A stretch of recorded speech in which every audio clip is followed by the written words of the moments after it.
Nacionales del Instituto Cato. Y es ahora para nosotros un gran honor presentar al presidente Javier Milei.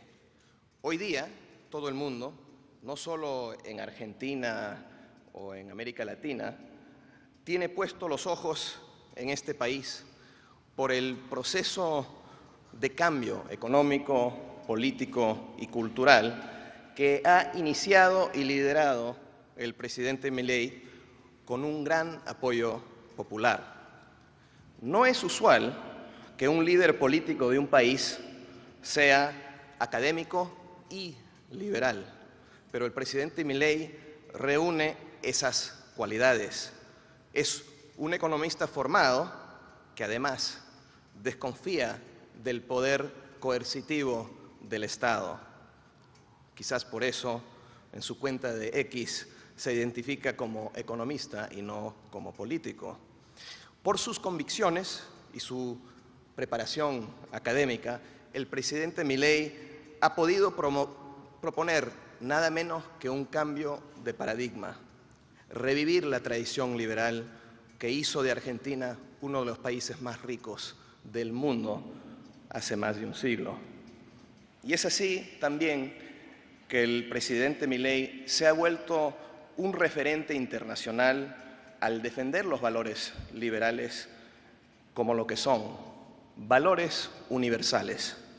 Como comenté al inicio de este evento, queremos que Argentina sea exitosa, porque una Argentina libre y exitosa puede dar el ejemplo al resto del mundo en momentos en que tantos países están tomando rumbos preocupantes en la otra dirección.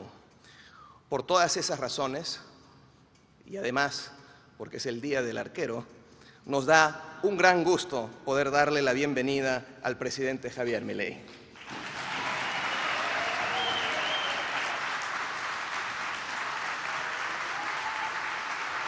En el marco de la conferencia El Renacer de la Libertad en Argentina y el mundo, ha hecho su ingreso a este recinto el señor presidente de la Nación, doctor Javier Milei.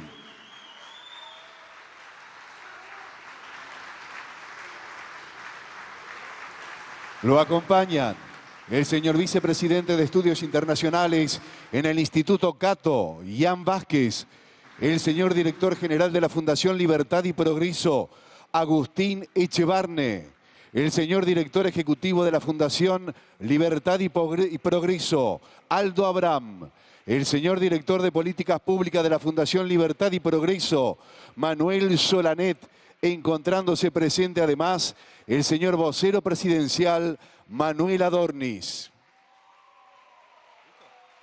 Listo, Titín, ahora van a... Me salvaste, pa.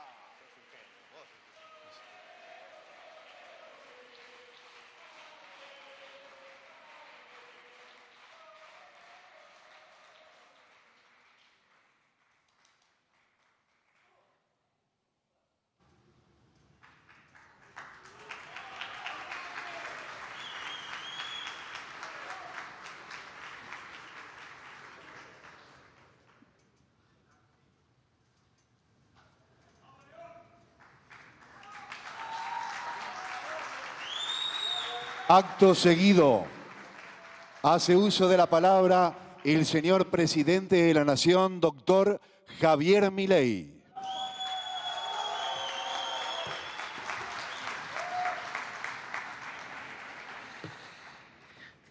Hola a todos. Necesito más luz acá. ¿Puede ser? Un poquito más, por favor. No se ve el...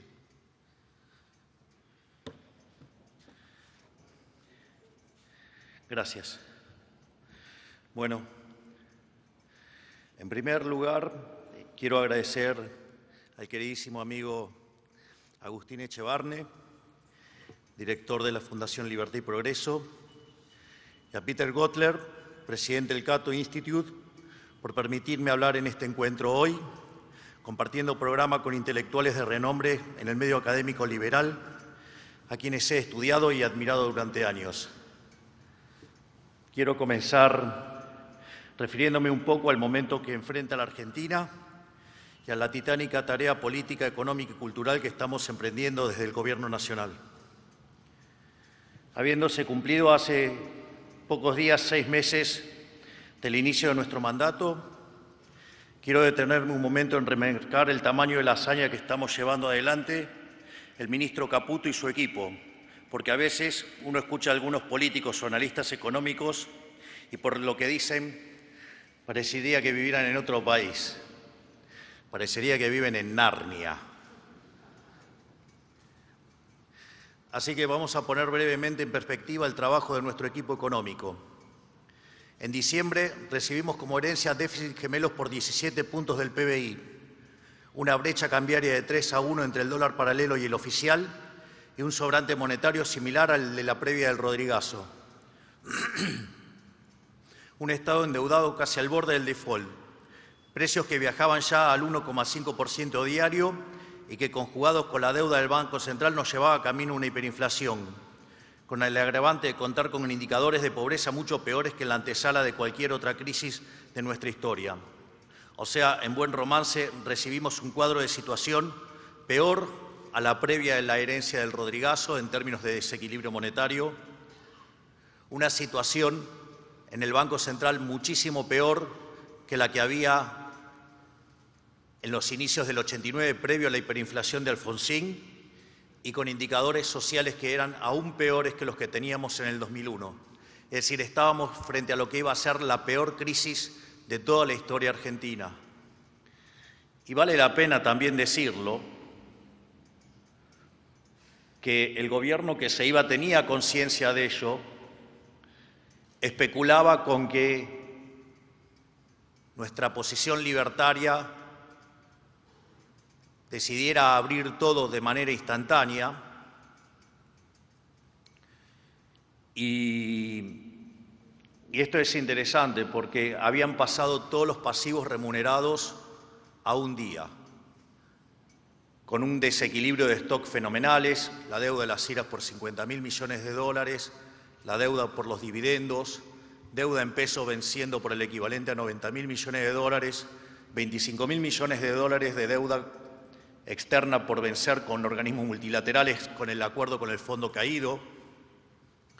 Un gobierno que además, a lo largo de los 4 años, emitió por el equivalente de 28 puntos del PBI, pero de esos 28, 13 los emitió durante el último año. Y hay que decírselos en la cara. Ellos esperaban que nosotros liberáramos todo, ignorando la dinámica de los stocks, y que todo estallara tal que nos tiraran la gente a la calle.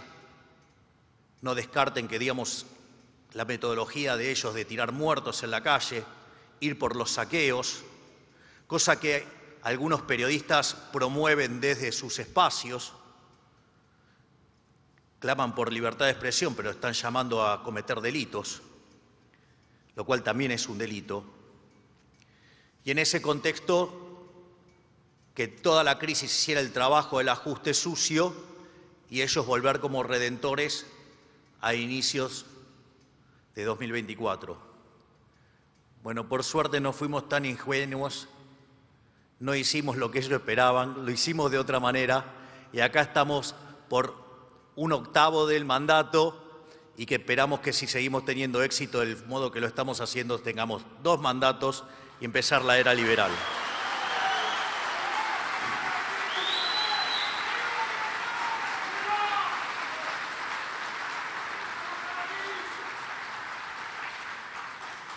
En solo 6 meses de gestión frenamos en seco el financiamiento del Tesoro con emisión monetaria.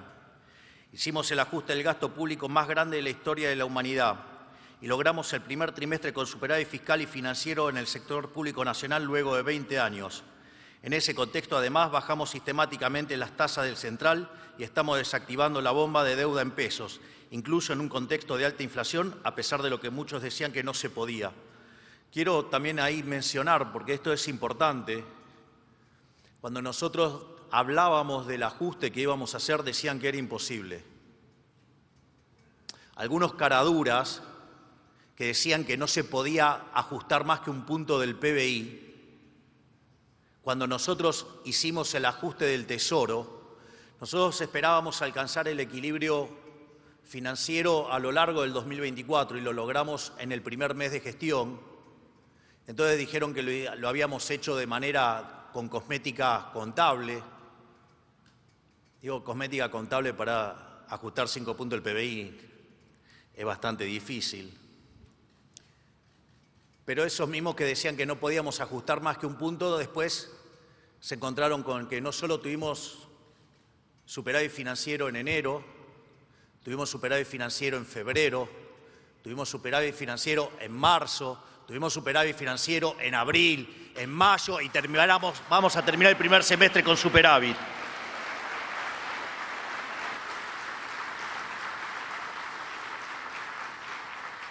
Y no solo eso, sino que en paralelo teníamos un déficit cuasi fiscal de 10 puntos del PBI y hoy lo hemos bajado 9 puntos del PBI. Es decir, llevamos ajustado hasta este momento el equivalente de 15 puntos del PBI y todo eso lo hicimos en menos de 6 meses.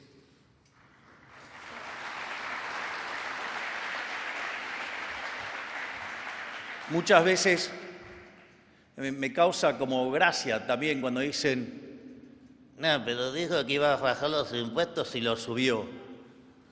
Y la pregunta es, ¿qué creen que es el señoriaje? El señoriaje es una estafa. Estamos achicando el señoriaje 15 puntos del PBI. Le estamos devolviendo a la gente 15 puntos del PBI. Por eso, mientras que en el mes de diciembre discutíamos la hiperinflación, cosa que también muchos deshonestos intelectuales tratan de dejar de lado, informando solamente lo que pasaba con el IPC y no lo que pasaba con el índice de precios mayoristas, que dio 54%. Y ese número anualizado da 17.000. La inflación mayorista de abril fue del 3,4%, lo cual anualizado da 50%. Entiendo que 50% es una aberración, pero en el escenario alternativo veníamos viajando al 17.000%. Sería bueno que sean más honestos intelectualmente. Otra discusión que también me parece muy interesante y que tiene un gran valor académico desde mi punto de vista, es la discusión de la tasa de interés, digamos, de utilizarla como instrumento de política económica para controlar la inflación. No es nuevo mi desagrado, digamos, con esto de manosear la tasa de interés, o sea, no es nuevo mi desagrado con esa perspectiva keynesiana de que la tasa de interés se determina en el mercado monetario. Porque la tasa de interés existe porque existe el tiempo, no porque existe el dinero. Existe porque existe el tiempo y existe con, digamos, individuos que están dispuestos a pasar consumo del presente al futuro, a ahorrar, y hay individuos que están dispuestos a pasar la producción del presente al futuro, o sea, a invertir. Y por ende la tasa de interés es un mecanismo de coordinación intertemporal, no el resultado de andar imprimiendo papelitos de colores.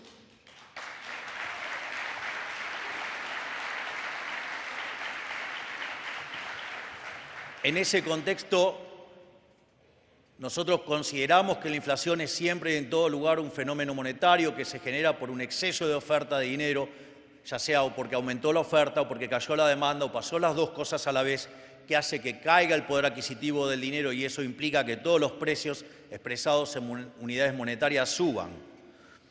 Por lo tanto, nuestra apuesta era frenar con la emisión de dinero. Teníamos la convicción y estábamos logrando cerrar la emisión para financiar al fisco, pero teníamos otro problema, que era la emisión endógena de dinero. Si ustedes se fijan, la mayoría de los analistas en esos momentos nos recomendaban poner la tasa de interés en niveles reales positivos. Si le hubiéramos hecho caso, hoy la relación entre pasivos remunerados y base monetaria estaría arriba de 8, estaríamos discutiendo el problema del carry trade, estaríamos discutiendo la bomba de las LELIQs, y digamos, y bajar la inflación sería literalmente imposible. Sin embargo, nosotros decidimos arbitrar la tasa de interés en dólares, implicaba una tasa de interés real negativa en pesos, y eso fue permitiendo poner en orden la hoja de balance del Banco Central. En simultáneo, con el superávit fiscal, eso también nos permitió una sustancial caída del riesgo país y nos permitió recrear un mercado de deuda para la deuda del gobierno, en una tarea monumental llevada a cabo, digamos, por el secretario de Finanzas, Pablo Quirno, y que en conjunción con el presidente del Banco Central empezaron a mutar la deuda que estaba en el Banco Central, a llevarla a donde originalmente debería haber estado, frente al financiamiento del desequilibrio fiscal, que era en las cuentas del Tesoro. Eso hace que hoy la relación de pasivos remunerados respecto a la base monetaria se encuentre en 1,2 veces. Es decir, que lo redujimos a 1/3, pero es importante tener idea de las nociones cuantitativas de eso. Nosotros hoy tenemos una base monetaria de 15 billones de pesos y tenemos pasivos remunerados por 18 billones de pesos. Ahora, lo interesante es que esos 18 billones de pesos, 12 billones están en manos de los bancos públicos. De esos 12 billones, 7 están en el Banco Nación, donde además la contrapartida es que hay 3,5 billones de depósitos del Tesoro dentro del Banco Nación. Por lo tanto, hay 7 que no son un problema. Hay 3 que están en manos del Banco Provincia de Buenos Aires. Digo, si bien, digamos, el enano comunista es un enemigo de la libertad y en especial de este gobierno,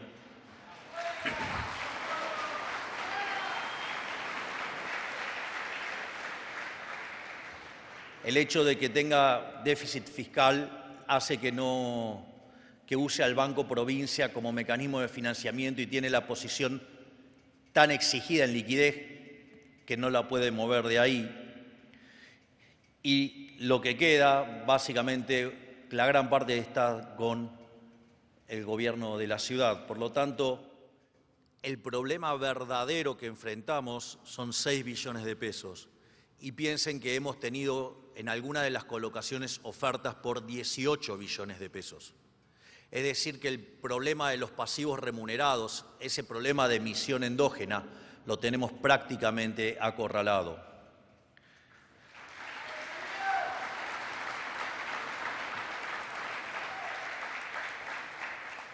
Sin embargo, también quiero manifestar que una vez que terminemos con eso, todavía queda una etapa final para resolver el problema del cepo, que es resolver el problema de los puts. Probablemente sea una de las mayores perversiones que cometió el gobierno anterior. Frente a la no voluntad de los bancos de financiar al Tesoro, utilizaron de manera indirecta al Banco Central y una forma que además tuvo la complicidad del Fondo Monetario Internacional, lo financiaron con instrumentos que son con puts. Entonces, ¿cuál es el problema? Dentro del balance del Banco Central, lo que figura es el monto del put y no los pasivos contingentes que están abiertos. Para que tengan un orden de magnitudes, esos pasivos contingentes representan 4 puntos del PBI, cuando hoy la base monetaria es de 2,8. Es decir, imagínense lo que sería tirar toda esa cantidad de dinero a la calle Imagínense que además, y tomen conciencia de esto, que no son ni siquiera puts europeos, es decir, donde ustedes tienen definido el plazo donde vencen, son puts americanos y se pueden ejecutar en cualquier momento. Por lo tanto, una vez que terminemos con los remunerados, lo que estamos haciendo es trabajar sobre la solución del problema de los puts para definitivamente ahí sí abrir el cepo. En ese contexto también estamos confiados porque hoy, entre lo que tenemos de base monetaria y pasivos remunerados, eso ya llega a 6 puntos del PBI, cuando históricamente la demanda de base en el siglo XXI osciló entre 8 y 9 puntos del PBI. Por lo tanto, una vez que terminemos de resolver el problema de los puts, yo me comprometo a que vamos a abrir definitivamente el cepo.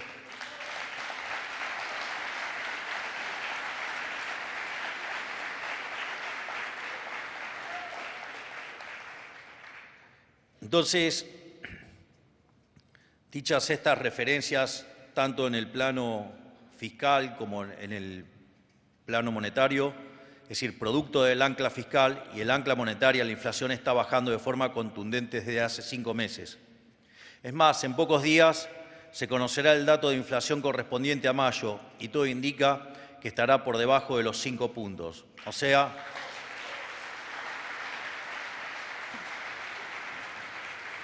en definitiva, nuestro programa de estabilización está demostrando su efectividad. Ahí también quiero mencionar la deshonestidad intelectual de muchos de nuestros colegas. Digo, porque puedo ser presidente, pero no dejo de ser economista, ni lo voy a dejar de ser. Además, después de esto me tengo que seguir ganando la vida como conferencista, así que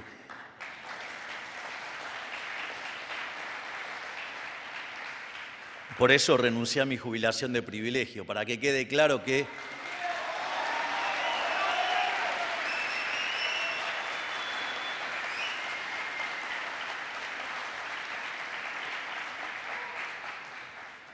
entonces, bueno, me sacaron del discurso. Estoy fuera del discurso hace rato, pero bueno, nada, voy a seguir. Pero, ¿qué es a mí lo que me parece es el tema de la deshonestidad intelectual de nuestros colegas? Y es, uno tiene que entender las características también de quién toma las decisiones. Un programa de estabilización básicamente tiene 3 partes. Tiene una política fiscal, digamos, de ajuste, tiene una política monetaria y una política cambiaria. Obviamente que, fruto de que nos lavaron el cerebro durante más de 100 años con políticas socialistas y dirigistas, creen que tiene que haber cosas sectoriales, que hay que controlar los precios, que hay que manejar la dinámica de tal precio, que hay que controlar el otro. Muchachos, soy liberal libertario, yo no voy a hacer ese tipo de porquerías, yo creo en la libertad, no creo, digamos, que los políticos son dioses.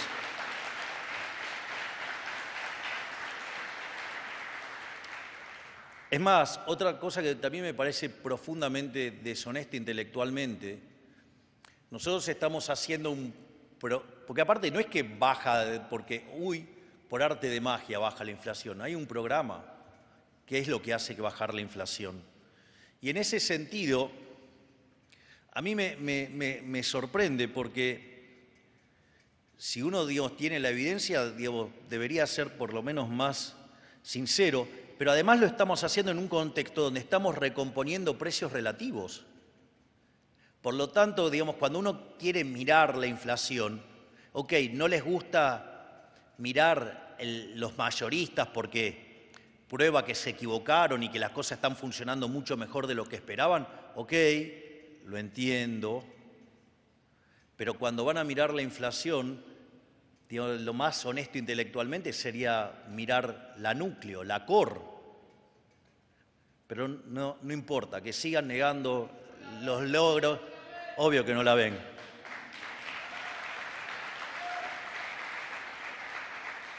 Entonces, me parece que habría que estar mirando la núcleo. Igual, ¿saben qué? No hay problema, porque no solo vamos a estar batiendo a la núcleo, sino que también vamos a bater a la general. O sea, vamos a llevar aplastada la inflación.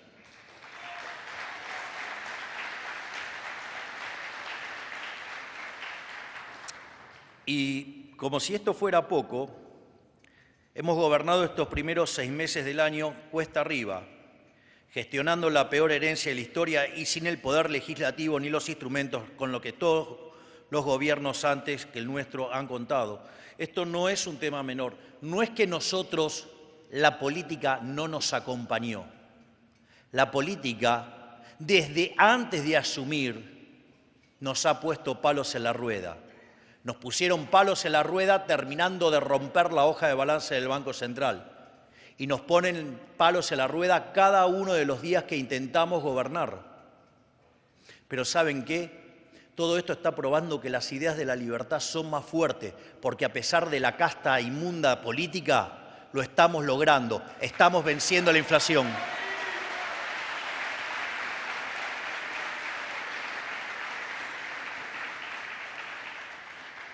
Pero el país necesita cambios profundos, reformas económicas de base, que excedan las decisiones de política económica inmediata que puede tomar un presidente. Y hoy, mientras se discute en el Senado de la Nación el proyecto de reforma económica, social, tributaria y fiscal más ambicioso del retorno en la democracia, no pueden quedar dudas que la Argentina está ante un punto de inflexión. Podemos insistir por el camino que nos trajo hasta acá, insistir con el modelo del Estado presente, pero que realmente solo está presente para algunos y hunde en la miseria al resto. Podemos insistir con el modelo del gasto desbocado, del interior productivo drenado y ultrajado por la política desde Buenos Aires, de la presión impositiva asfixiante, de la deuda, de la emisión monetaria, del desaliento de la actividad económica y de la burocracia que entorpece todo. O alternativamente podemos retornar la senda de la libertad, de la que nunca nos deberíamos haber extraviado, retomar las ideas y valores que alguna vez hicieron de la Argentina una potencia mundial, retomar la defensa de la vida, la libertad y la propiedad privada, y aspirar a ser un país a la altura de nuestra identidad y nuestra historia una vez más. Lo malo es que hemos perdido mucho tiempo, perdimos el tiempo de un siglo. Hace 100 años que dilapidamos el stock de recursos, riquezas y ventajas que nuestra edad dorada nos legó.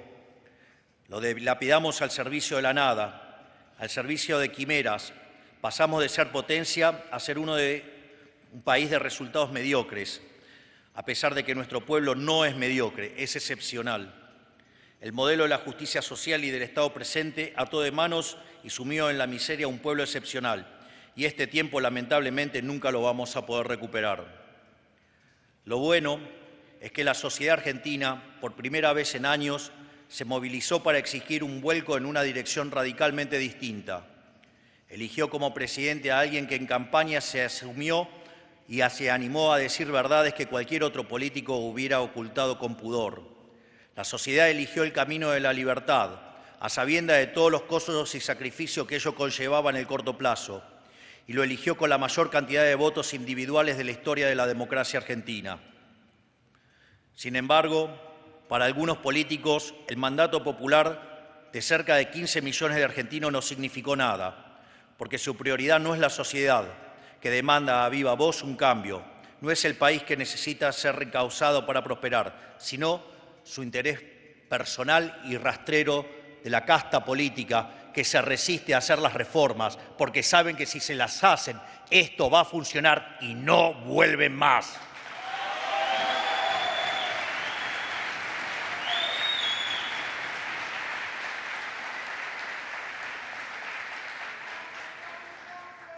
Por eso, a 6 meses de haber asumido nuestro gobierno, aún hacen lo imposible para que nuestro programa no prospere.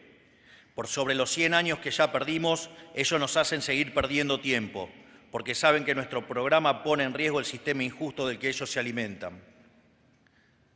No es la primera vez que digo esto. La historia de los últimos 100 años de nuestra patria permite un vistazo, una pequeña ventana a la que podría pasar con el resto del mundo libre si baja la guardia y se deja de seducir por el socialismo. Porque son las mismas ideas que hoy están en boga entre las élites de Occidente las que en Argentina destruyeron la libertad y nos condenaron a la pobreza. Ideas que posiblemente en algunos casos salen de una causa noble, que es darle asistencia al más débil o al que menos tiene, pero que tiene un vicio en la raíz, que es la intervención estatal como instrumento para impartir justicia social. Tienen que entender que la caridad es buena, pero si se hace con el bolsillo propio. Como decía Rothbard, es increíble lo infinitamente caritativo que puede ser la gente cuando el bolsillo que paga es de otro.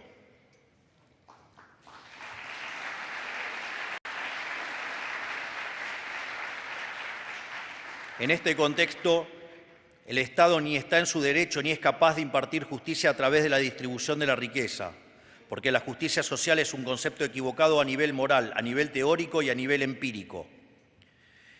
En el plano moral, porque todo acto de distribución supone el acto de coacción previa, que es confiscarle sus bienes a un privado, que son suyos por derecho natural, lo cual significa que el Estado es una organización criminal y violenta, en tanto se financia con una fuente coactiva de ingresos llamada impuestos. En el plano teórico, porque por definición, a mayor intervención estatal, menos libres son los mercados y peor funcionan, produciendo miseria en vez de riqueza. Como decía Hayek, cada vez que el Estado interviene genera un resultado peor a que si no se hubiera entrometido. ¿Por qué? Porque la intervención estatal introduce distorsiones en el sistema de precios, impide el correcto cálculo económico y, en consecuencia, anula lo que Hayek llamaba el correcto funcionamiento del mercado como proceso de descubrimiento. Esto es, en la búsqueda constante por competir en el mercado, el capitalista encuentra el rumbo correcto, pero esto solo puede ocurrir en un sistema de precios libres que extraigan y transmitan mejor la información acerca de las cantidades de qué bien o de qué servicios son demandados y a qué precio. El colectivismo, al inhibir este proceso de descubrimiento y al dificultar la apropiación de lo descubierto, ata al emprendedor de las manos y le imposibilita producir mejores bienes y ofrece mejores servicios a un mejor precio. Y por último, como si todo esto no alcanzara, también está a la vista la evidencia empírica de la inferioridad del socialismo. Si miramos los índices de libertad económica, los países más libres tienen un PBI per cápita 12 veces más grande que los reprimidos. E incluso los habitantes del decil más bajo del sistema libre viven mejor que el 90% de la población de los países reprimidos. O sea que el capitalismo de libre empresa es superior al socialismo incluso en la principal tarea que presume el socialismo hace mejor, que es ayudar a los relegados. Lo que está a la base de todo esto es que hay una relación directa y probada entre represión y miseria por un lado y por el contrario hay una relación probada entre libertad y prosperidad. Y las ideas socialistas son fundamentalmente incompatibles con la prosperidad, precisamente porque son incompatibles con la libertad. Son incompatibles la anulación de la competencia con la defensa del mérito y del esfuerzo. Son incompatibles el control burocrático con la creatividad y la innovación. Son incompatibles la distribución dirigida con la generación de riqueza. Y en el fondo, son incompatibles un Estado grande con atribuciones amplias que se mete en cada uno de los asuntos privados de la gente, con tener una sociedad libre, creativa y pujante que pueda generar la riqueza para sí y para las futuras generaciones. Hoy parece que la Argentina y buena parte del mundo libre giran en direcciones contrarias. Mientras algunas potencias de Occidente se olvidan las normas básicas que trajeron la prosperidad de la que gozaron en las últimas décadas, la Argentina se reencuentra con esas ideas y valores y vuelve a apostar por el modelo de la libertad. Mientras los países desarrollados se vuelven pesados en regulaciones y en imposiciones injustificadas, nosotros quitamos las regulaciones que desde hace décadas atan de las manos a nuestro pueblo e invitamos a los capitales del mundo a cooperar con la Argentina, porque entendemos la actividad económica libre como el acto de cooperación más natural que tiene la especie humana. Esto es, en Argentina nos estamos reencontrando con las ideas que hicieron del occidente moderno la hazaña civilizatoria y de desarrollo económico más grande de la historia humana. Y queremos ser un refugio para quienes defienden y viven estas ideas a lo largo y a lo ancho del planeta. Siempre hubo una puja entre quienes innovan y quienes regulan, entre quienes generan y quienes confiscan, entre quienes exploran el territorio y quienes luego dibujan los mapas y trazan los límites. O sea, siempre hubo y habrá una puja entre el privado y el Estado. Hoy, en el sector tecnológico, que es el sector más dinámico de la economía global, esa puja es palpable. Los grandes visionarios del sector huyen de las regulaciones que les buscan imponer la dirigencia política global infectada de socialismo. Yo les digo hoy a ustedes lo que ya le he dicho a estos actores en persona. Esta Argentina está del lado del sector privado, no del Estado. Está del lado de los que trabajan, de los que comercian, de los que se esfuerzan. Está del lado de quienes arriesgan, invierten, innovan.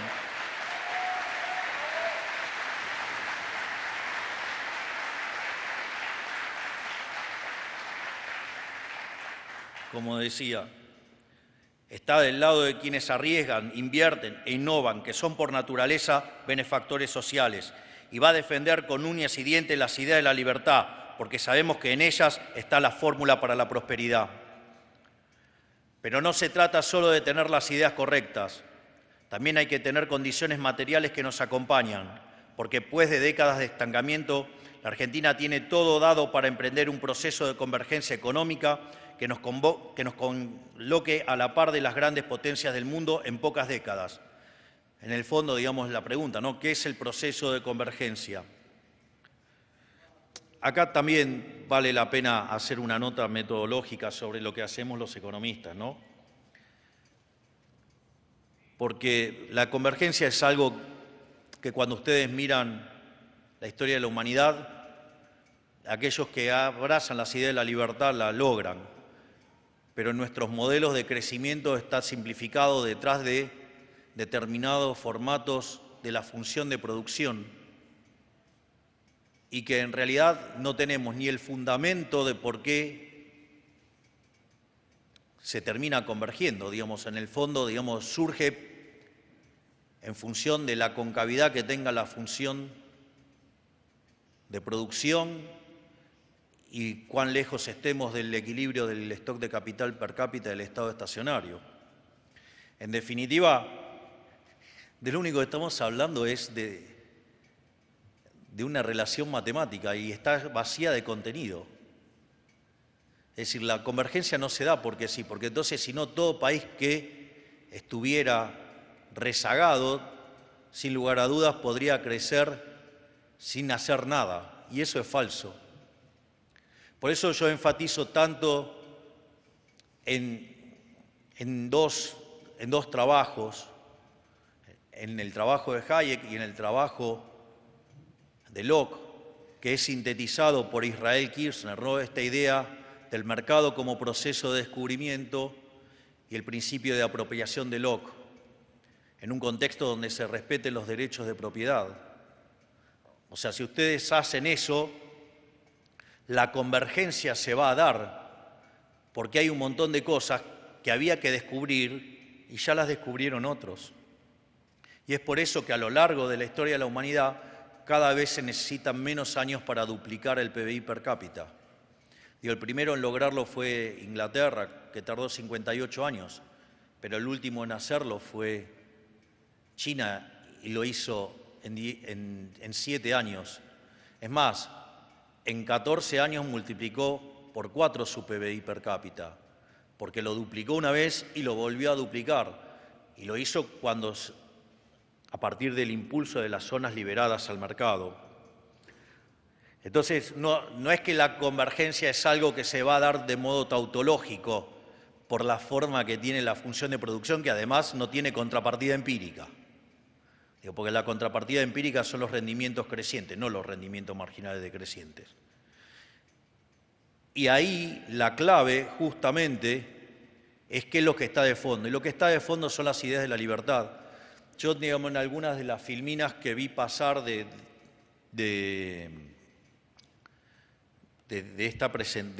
esta conferencia, por ejemplo, mostraba la relación entre el PBI per cápita entre los países libres y los reprimidos. Es más, no solo eso, los países libres crecen más que el doble que los reprimidos. Entonces, la clave pasa por ahí, en el entramado institucional que permite la convergencia. Y si ustedes a eso le suman las mejoras que estamos viendo en términos tecnológicos, en especial con inteligencia artificial, esa convergencia puede ser acelerada. Entonces, La Argentina tiene hoy de prosperar nuestra reforma la oportunidad de iniciar este proceso de convergencia para alcanzar niveles de vida similares a los países más desarrollados de la Tierra. Más o menos para que se den una idea, la reforma estructural más grande que se hizo en Argentina en la historia fue la de Menem en los 90. La reforma que nosotros estamos enviando en la ley bases es 5 veces más grande que esa. Y si ustedes le suman el DNU, el cual aún sigue en pie, estamos haciendo reformas estructurales 8 veces más grandes que lo que fue la reforma más grande de la historia argentina. Y después vienen los caraduras a decir que no hay plan.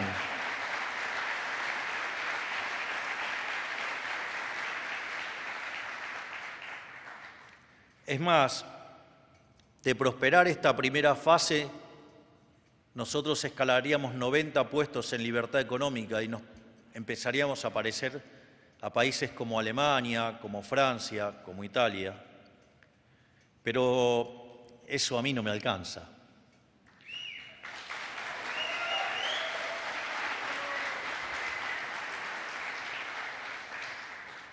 Uno podría pensar en Irlanda, salvo lo que está haciendo en este momento, que hizo que con las reformas pro mercado, de ser el país más miserable de Europa, hoy tiene un PIB per cápita 50% mayor que el de Estados Unidos. Y ese podría ser un modelo. Bueno, también se queda corto respecto a nuestras ambiciones. Nosotros tenemos todavía 3.200 reformas estructurales pendientes. Nosotros las vamos a llevar a cabo quiera o no quiera la política y vamos a hacer de Argentina el país más libre del mundo.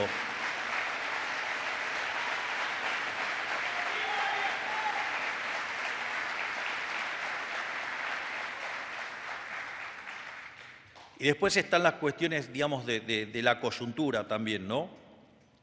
Porque somos desde hace décadas una olla a presión, hirviendo con la tapa cerrada. Lo único que hay que hacer es destaparla y reanudar la tarea, digamos, del mercado como proceso de descubrimiento, donde la baja capitalización de la economía, fruto de 20 años de populismo empecinado en destruir el capital, ya eso mismo genera oportunidades de inversión enormes para aquellos que apuesten por el país. Así, reduciendo el déficit, reduciendo la carga impositiva sobre la actividad económica, defendiendo a rajatabla los derechos de propiedad, haremos de alcanzar el desarrollo deje de ser un sueño para volverse una realidad. Pero no solo que tomamos las decisiones correctas en materia de libertad económica y respeto de los derechos de propiedad, podemos converger en un plazo relativamente corto a niveles de riqueza de los que gozan las principales potencias del mundo hoy, sino que la convergencia económica para nosotros está simplificada, porque no debemos pasar por este trabajoso proceso de descubrimiento del que Hayek hablaba, ya que otros lo han hecho por nosotros, que era lo que estaba explicando sobre los fundamentos de la convergencia. No hay nada que inventar para alcanzar los niveles de riqueza de los principales países del mundo. Solamente hay que generar las condiciones de respeto a la propiedad privada para que los actores del mundo privado puedan tomar el conocimiento de aquellas que ya hicieron el proceso de descubrimiento económico y reproducirlo. Eso facilita el proceso de generación de riqueza y crecimiento económico. Es decir, ya han hecho el trabajo por nosotros. El arduo proceso de descubrimiento en el que un actor encuentra una necesidad y desarrolla un producto o servicio para satisfacerla ya ocurrió, y ocurre todos los días allí donde si se respetan los derechos de propiedad, porque sin apropiación no hay proceso de descubrimiento posible. Por eso fracasó y va a fracasar siempre el socialismo, porque inhibe el proceso de apropiación de lo descubierto, destruyendo la innovación y en consecuencia la generación de riqueza. Por esta razón, por el hecho de que el privado aprende del proceso de descubrimiento de terceros, es que el crecimiento económico a nivel global se viene acelerando hace más de 100 años y cada vez se acelera más. Si a esto le sumamos las herramientas tecnológicas con las que contamos hoy, como por ejemplo la inteligencia artificial, ese proceso de convergencia económica para alcanzar los niveles de vida de los países desarrollados puede ser incluso mucho más corto de lo que creemos. Todo esto implica que en una sola generación la Argentina podría pasar de ser un país pobre a un país de los países más importantes del mundo. Lo único que necesitamos es volver a abrazar las ideas de la libertad, defender la vida y defender la propiedad.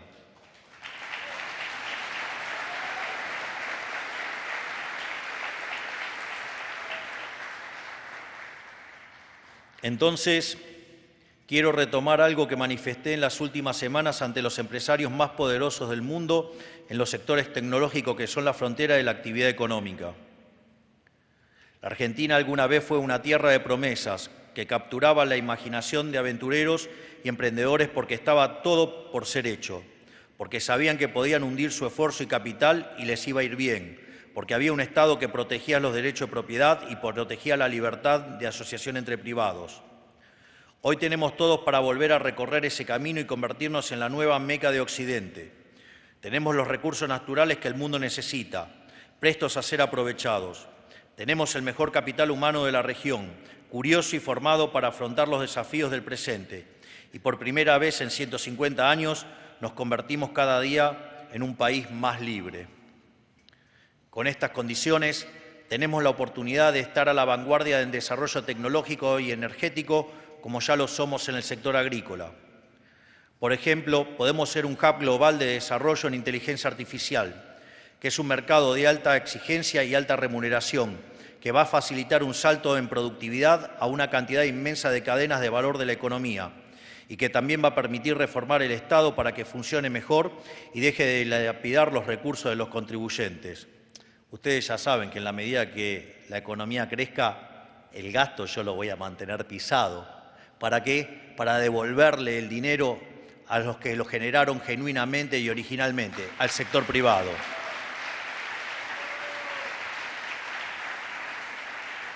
En este sentido, tenemos la obligación de aprovechar esta oportunidad. Se lo debemos a los argentinos de bien, demostrarle que su esfuerzo es para algo, que al trabajo y al sacrificio le corresponde una mejora en su calidad de vida. Quiero recordarle a los argentinos lo que después de acumular fracaso tras fracaso nos olvidamos, pero que el resto del mundo conoció durante los últimos 100 años, que la libertad económica trae prosperidad, y trae prosperidad para todos, no solo para algunos.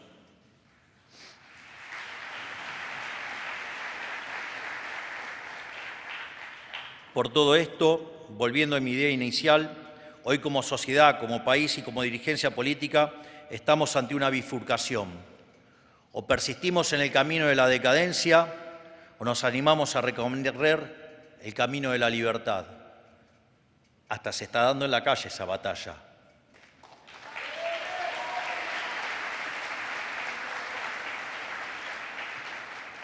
Afortunadamente tenemos una gran ministra de Seguridad y que está poniendo la calle en orden como prometimos en campaña.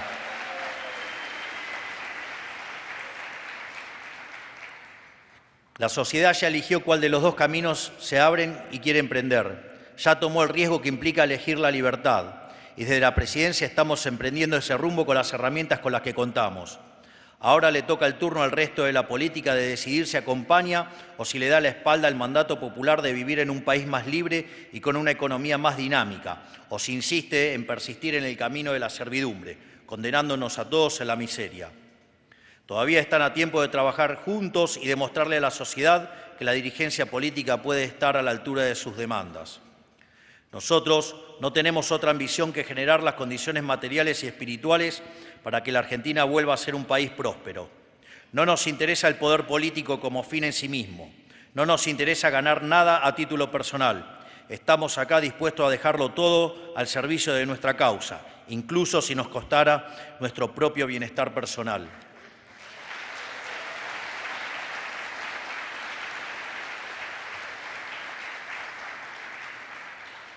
Si logramos generar la estabilidad necesaria para reactivar la actividad económica, si logramos abrirle el paso a la libertad, si logramos retirar el Estado lo necesario para que la sociedad pueda florecer, habremos tenido éxito, porque la actividad económica libre redundará en beneficios para el común de la sociedad.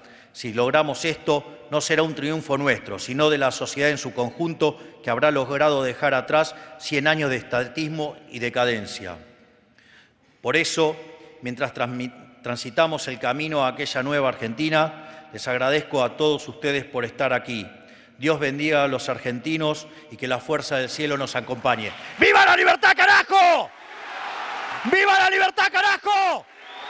¡Viva la libertad, carajo! Muchas gracias. Señoras y señores, Han sido las palabras del señor presidente de la Nación, el doctor Javier Milei. Gracias a todos por vuestra presencia. Que terminen muy bien esta jornada y hasta siempre.